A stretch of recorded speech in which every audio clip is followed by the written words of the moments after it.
অপর্ণে তোমায় যখন অর্পণ করি।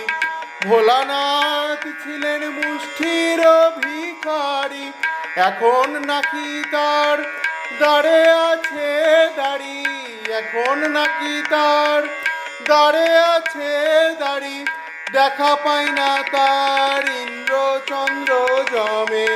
এখন নাকি তার দাঁড়ে আছে দাড়ি। দেখা পাই না তার ইন্দ্র চন্দ্র জমে। কি আনন্দের কথা উমে গো, কি আনন্দের কথা উমে। খ্যাপা খ্যাপা আবার বলতো দিগম্বরে, গঞ্জনা সয়েছি কত ঘরে পড়ে। খ্যাপা খ্যাপা